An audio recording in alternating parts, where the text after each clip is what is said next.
Gyandeep YouTube channel पर आप सबका स्वागत है। आज मैं आप सबको इस वीडियो में आधुनिक काल की द्वितीय काव्यधारा भारतेंदु युग के प्रमुख कवि और उनकी रचनाओं के बारे में बताऊंगी। भारतेंदु युग के कवियों को याद रखने का ट्रिक भी बताऊंगी, तो ट्रिक के द्वारा आप भारतेंदु युग के कवियों को याद रख पाएंगे।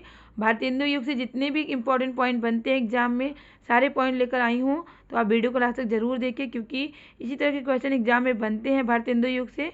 वीडियो पसंद आए तो वीडियो को लाइक से सब्सक्राइब करना ना भूलें। तो चलिए देखते हैं क्या है भारतेंदु युग। तो भारतेंदु युग के कवियों को याद रखने का ट्रिक है, क्योंकि भारतेंदु युग, द्विवेदी युग, हर युग के कवियों, हर युग से कवियों के नाम पूछे जाते हैं कि कौन किस युग का कवि है। तो भारतेंदु युग के कवि को कैसे याद रख पाएंगे, तो एक क्या है लाइन आपको याद दिमाग में रखना है, प्रेम प्रभा राधा अंबिठा, प्रेम प्रभा राम राधा अंबिठा, प्रेम प्रभा राम राधा अंबिठा। इसी को आप 2-4 बार पढ़ेंगे, दिमाग में रहेगा, इसी के द्वारा आप भारतेंदु युग के कवि को याद रख पाएंगे। प्रेम से हो गया आपका प्रेमघन यानी बद्री नारायण चौधरी प्रेमघन। प्र से हो गया प्रताप नारायण मिश्र। भा से भारतेंदु हरिश्चंद्र। राम से हो गया रामकृष्ण दास। राधा से हो गया राम से हो गया रामकृष्ण। राधा से हो गया राधा कृष्ण दास। और राधा से एक और भी नाम होगा, राधा चरण गोस्वामी। अम्बी से हो गया आपका अंबिका दत्त व्यास। और ठा से हो गया ठाकुर। तो ये प्रेम प्रभा राम राधा अंबिठा, ये क्या है, भारतेंदु युग के कवियों को याद रखने का ट्रिक है। इस ट्रिक के द्वारा हमेशा आप भारतेंदु युग के कवि को याद रख पाएंगे, क्योंकि भारतेंदु युग के कवि कौन से हैं, कौन है कौन नहीं है, इस तरह के क्वेश्चन एग्जाम में पूछे जाते हैं। अन्य कवि भी हैं, कौन, बालकृष्ण भट्ट और किशोरी लाल गोस्वामी, तो इन्हें भी आपको याद रखना है। अब भारतेंदु युग के प्रमुख कवि, प्रतिनिधि कवि कौन है, भारतेंदु हरिश्चंद्र जो है भारतेंदु युग के प्रतिनिधि कवि माने जाते हैं। हर एक युग का एक प्रतिनिधि कवि होता है, तो भारतेंदु युग के प्रतिनिधि कवि कौन है, भारतेंदु हरिश्चंद्र।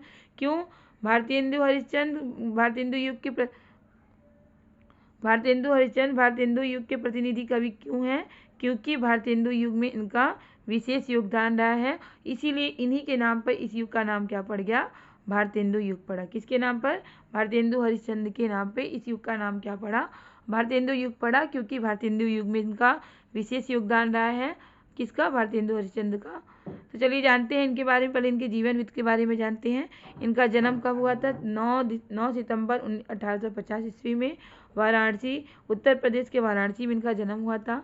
और इनकी मृत्यु कब हुई थी, 6 जनवरी 1885 उत्तर प्रदेश के वाराणसी में हुआ था।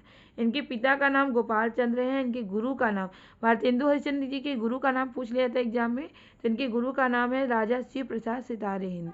राजा शिव प्रसाद सितारे हिंद भारतेंदु हरिश्चंद्र के गुरु का नाम है। और इन्हें आधुनिक गद्य का जनक कहा जाता है। क्वेश्चन पूछा जाता है एग्जाम में, आधुनिक गद्य का जनक किसे कहा जाता है, तो आधुनिक गद्य का जनक किसे कहा जाता है, भारतेंदु हरिश्चंद्र को कहा जाता है। भारतेंदु हरिश्चंद्र को आधुनिक गद्य का जनक कहा जाता है। इनका मूल नाम भी पूछ लिया था, इनका मूल नाम हरिश्चंद्र है, किसका, भारतेंदु हरिश्चंद्र का। और हरिश्चंद्र को 1880 ईस्वी में भारतेंदु की उपाधि दी गई थी। इनको भारतेंदु की उपाधि कब दी गई थी, 1880 ईस्वी में। इनका नाम, मूल नाम है हरिश्चंद्र, और इनको 1880 ईस्वी में भारतेंदु की क्या दी गई थी, उपाधि दी गई थी। ये भारतेंदु क्या थे, एक अच्छे पत्रकार थे, क्या थे, अच्छे पत्रकार थे, और उर्दू में रसा उपनाम से रचना करते थे। इंपॉर्टेंट पॉइंट है, इसे नोट कर लीजिएगा। क्वेश्चन पूछा जाता है कि उर्दू में रसा उपनाम से कौन रचनाएं करता था, तो भारतेंदु हरिश्चंद्र जी उर्दू में, यहाँ पे उर्दू कर लीजिएगा आप लोग, उर्दू में रसा उपनाम से रचनाएं करते थे, कौन, भारतेंदु हरिश्चंद्र। अब भारतेंदु द्वारा प्रकाशित पत्रिकाएं भी एग्जाम में पूछी जाती हैं कि इनके द्वारा कौन कौन सी पत्रिकाएं प्रकाशित हुई थी, तो इनके द्वारा प्रकाशित पत्रिकाएं कौन कौन सी हैं, कवि वचन सुधा, हरिश्चंद्र मैगजीन, बाला बोधनी, जिसमें कवि वचन सुधा कई बार एग्जाम में पूछा जा चुका है, बाला बोधनी पत्रिका भी पूछा जा चुका है कि बाला बोधनी पत्रिका किसके द्वारा प्रकाशित पत्रिका है, तो भारतेंदु हरिश्चंद्र के द्वारा। कवि वचन सुधा, हरिश्चंद्र मैगनी, ये तीनों पत्रिकाएं किसके द्वारा प्रकाशित की गई हैं, भारतेंदु हरिश्चंद्र के द्वारा। भारतेंदु के अन्य प्रमुख देन कौन कौन से हैं, देख लीजिए। तो एक कविता वर्धनी सभा की स्थापना की थी इन्होंने, पेनी रीडिंग क्लब की स्थापना की थी, तदी समाज की स्थापना की थी, काशी नेशनल थिएटर की स्थापना की थी, और नई जवानी की मुकरी के लेखक माने जाते हैं। तो ये जो पॉइंट है इसी से क्वेश्चन बनते हैं कि कविता बोधिनी सभा की स्थापना किसने की थी, तो ऑप्शन में आपको भारतेंदु में टिक करना होगा। पैनी रीडिंग क्लब की स्थापना किसने की थी, तो भारतेंदु ने की थी। कब की थी, 1873 ईस्वी में की थी। तदी समाज की स्थापना किसने की थी, भारतेंदु ने की थी। कब की थी, 1877 ईस्वी में की थी। काशी नेशनल थिएटर की स्थापना किसने की थी, तो भारतेंदु जी ने की थी। नई जवानी की मुकरी का लेखक किसे कहा जाता है, भारतेंदु जी को कहा जाता है। तो एक क्वेश्चन बनते हैं इस तरह के। भारतेंदु को प्रथम नाटककार भी कहा जाता है क्योंकि ये नाटककार थे। इन्होंने मौलिक और अनुदित दोनों प्रकार की रचनाएं की थी। मौलिक मतलब जो उनके खुद के विचारों के द्वारा लिखी गई रचनाएं हैं, अनुदित जो कि अनुवाद की गई रचनाएं हैं। तो ये मौलिक और अनुदित दोनों प्रकार की नाट्य रचनाएं इन्होंने की हैं। तो इनकी नाट्य रचनाओं के बारे में, मौलिक इनकी नाट्य रचनाएं जो हैं, नाटक जो हैं, उसके बारे में जान लेते हैं। भारत दुर्दशा, अंधेर नगरी और सत्य हरिश्चंद्र इनके क्या है, मौलिक नाटक है। तो क्वेश्चन पूछा जाता है कि कौन से भारतेंदु हरिश्चंद्र के मौलिक नाटक है, तो भारत दुर्दशा, अंधेर नगरी और सत्य हरिश्चंद्र इनके मौलिक नाटक है। और श्रृंगार, भारतेंदु ने श्रृंगार, भक्ति, प्रेम, समाज और सुधार आदि विषयों में काव्य रचनाएं की हैं। तो इनकी काव्य रचनाओं का विषय क्या था, श्रृंगार, भक्ति, प्रेम, समाज सुधार। ये इनकी काव्य रचनाओं का क्या था, विषय था।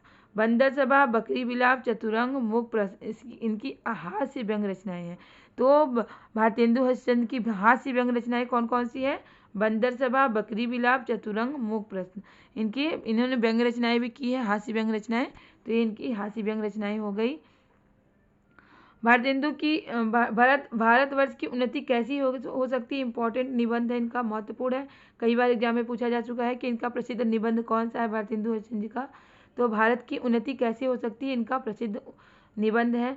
फूलों का गुच्छा, खड़ी बोली की कविता है। इनका जो फूलों का गुच्छा रचना है वो क्या है, खड़ी बोली की कविता है। और प्रमुख कथन क्या है इनका एक कथन एग्जाम में पूछ लिया जाता है कि कथन किसके द्वारा कहा गया है, निज भाषा उन्नति अहे सब उन्नति के मूल। तो इनका प्रमुख कथन है। यही पंक्ति दे दी जाती है एग्जाम में, पूछी जाती है किसके द्वारा कही गई है, तो भारतेंदु जी के द्वारा कही गई है।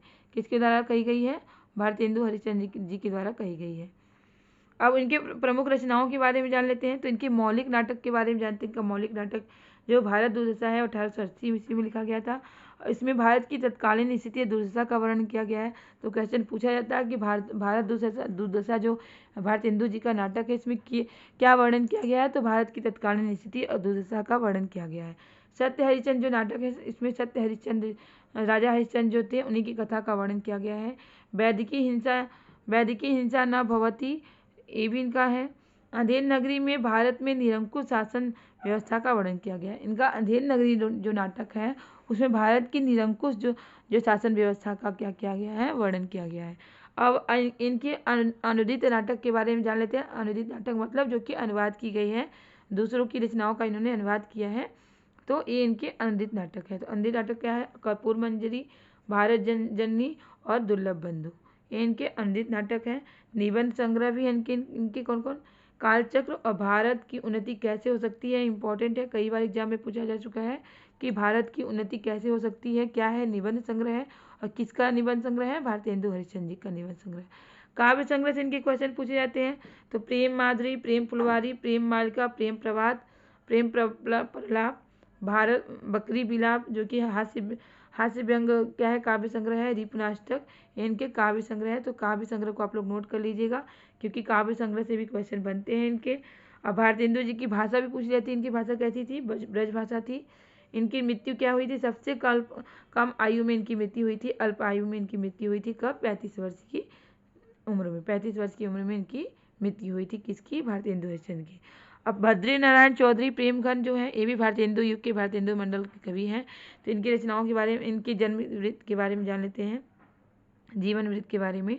इनका जन्म 1 सितंबर 1885 ईस्वी में उत्तर प्रदेश के आजमगढ़ के दत्तापुर में हुआ था।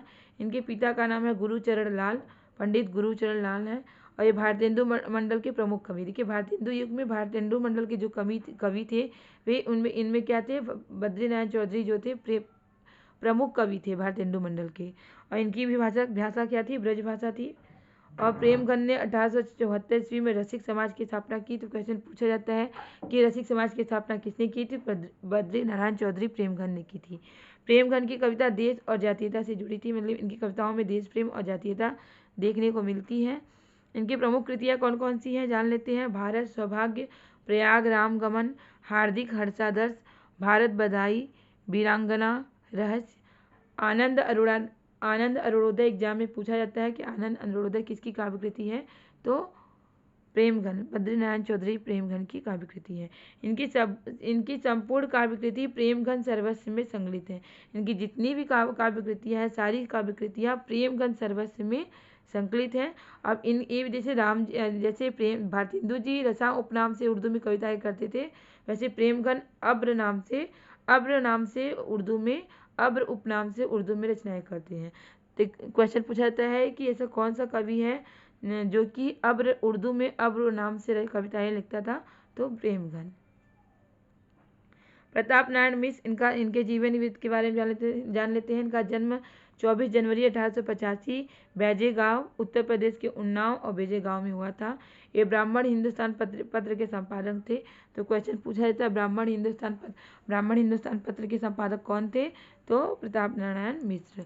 और इनका प्रसिद्ध नारा भी पूछ लिया जाता है एग्जाम में, तो हिंदी हिंदुस्तानी किसका प्रसिद्ध नारा है, तो प्रताप नारायण मिश्र का नारा है हिंदू हिंदी हिंदुस्तानी, इनका प्रसिद्ध नारा है। इनकी प्रमुख रचनाएं कौन कौन सी हैं जान लेते हैं। प्रेम पुष्पावली, मन की लहर, ये इनकी कविताएं हैं। और निबंध संग्रह कौन कौन से हैं, निबंध नवनीत और प्रताप पीयूष, ये इनके क्या है, निबंध संग्रह है। ठाकुर जगमोहन सिंह, इनके बारे में जानते हैं। इनका जन्म 1857 ईस्वी विजय राघवगढ़ में हुआ था। इन्होंने मानव सौंदर्य और प्रकृति सौंदर्य में से इन्होंने मानव और को प्रकृति सौंदर्य में जागृत किया है। इन्होंने अपनी रचनाओं में प्रकृति का सुंदर चित्रण किया है, मतलब इनकी रचनाओं में प्रकृति का सुंदर चित्रण देखने को मिलता है। इन्होंने कालिदास की ऋतु संहार को ब्रज भाषा में अनुवाद किया है। कालिदास की जो रचना है क्या, ऋतु संहार, उसी का इन्होंने ब्रज भाषा में अनुवाद किया है। किसने किया है, ठाकुर जगमोहन सिंह ने। इनकी प्रमुख कृतियाँ कौन कौन सी हैं, तो काव्य संग्रह इनकी कौन कौन से हैं। प्रेम संपत्ति लता, श्याम लता और श्याम सरोजनी इनके काव्य संग्रह हैं। ठाकुर जगमोहन सिंह के क्या है, ये काव्य संग्रह हैं। और उपन्यास इनके क्या है, श्यामा स्वप्न इनका क्या है, उपन्यास है। अन्य प्रमुख कवि कौन कौन से हैं जान लेते हैं भारतेंदु युग के। रामकृष्ण, राधा कृष्णदास, राधाचरण गोस्वामी, बालकृष्ण भट्ट, काशी प्रसाद खत्री, अंबिका दत्त व्यास, ये भी भारतेंदु युग के कवि हैं। तो कालक्रम के अनुसार बालकृष्ण भट्ट जो हैं भारतेंदु युग के कवि जो हैं, बालकृष्ण भट्ट भारतेंदु युग के प्रथम कवि माने जाते हैं। तो क्वेश्चन पूछा जाता है कि जन्म काल के अनुसार भारतेंदु युग का प्रथम कवि कौन माना जाता है, तो बालकृष्ण भट्ट भारतेंदु युग के प्रथम कवि माने जाते हैं जन्म काल के अनुसार। तो ये भारतेंदु युग के प्रमुख कवि और उनकी रचनाओं और जीवन वृत्त के बारे में हम लोग जाने हैं। तो उम्मीद है कि आपको वीडियो ज़रूर पसंद आया होगा। वीडियो पसंद आया तो वीडियो को लाइक से सब्सक्राइब करना ना भूलें, क्योंकि आपका लाइक से सब्सक्राइब हमें मोटिवेट करता है इस तरह के क्वेश्चन लाने के लिए, इस तरह के टॉपिक लाने के लिए, जिससे आपकी अच्छी तैयारी हो सके और आप अपने एग्जाम में सफल हो सके। इसी तरह के क्वेश्चन, इसी तरह के टॉपिक की तैयारी करने के लिए हमारे चैनल से जुड़े रहें। तब तक के लिए मिलते हैं नेक्स्ट क्लास में। बाय।